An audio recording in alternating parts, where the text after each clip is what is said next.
The ice in my double rye was the only thing staying cool as the countdown to midnight began at a dim, crowded dive bar in the Lower East Side. I'm 36, old enough to know better, but young enough to still want the world to swallow me whole.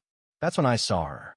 She looked about 26, wearing a vintage leather jacket and eyes that seemed to have memorized the blueprint of the city. She didn't ask to sit. She just leaned in, the scent of expensive perfume and clove cigarettes hitting me like a physical blow. "You look like you're waiting for a miracle or a disaster," she whispered. "I'm both." Before I could answer, she pressed a small, bitter-tasting tablet into my palm. "New Year's gift," she winked. I swallowed it.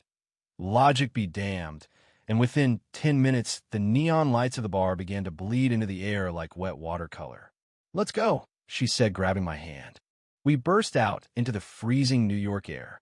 The world was vibrating. We didn't walk, we sprinted. She led me to a matte black vintage Porsche idling near the curb, the keys already in the ignition. "Is this yours?" I yelled over the wind.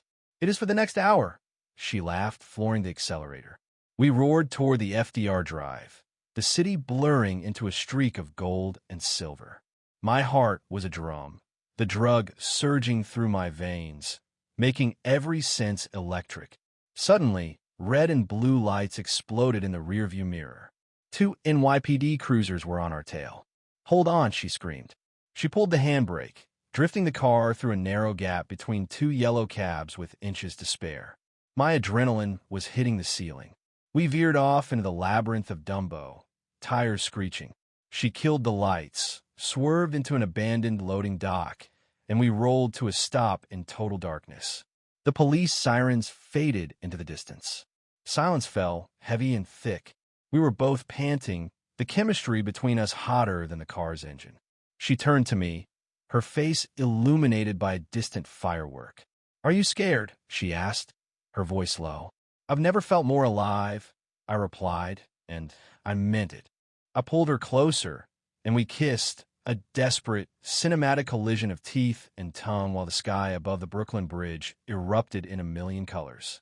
"We can't stay here," she whispered against my lips. We ditched the car and climbed a rusted fire escape of a nearby warehouse. On the rooftop, the entire Manhattan skyline laid out before me like a crown of jewels. She pulled out a small glass vial. We shared a final bump of something that made the stars dance, and we danced on the edge of the roof, 36 and 26, 2 strangers turned outlaws under the first dawn of the new year. As the sun began to bleed over the Atlantic, she looked at me, her hair wild and her eyes bright. "Happy New Year, stranger," she said. "Don't ever go back to being boring." And just like that, as the city woke up, she disappeared into the subway entrance, leaving me standing there with nothing but a racing heart and the best story I would never be able to prove.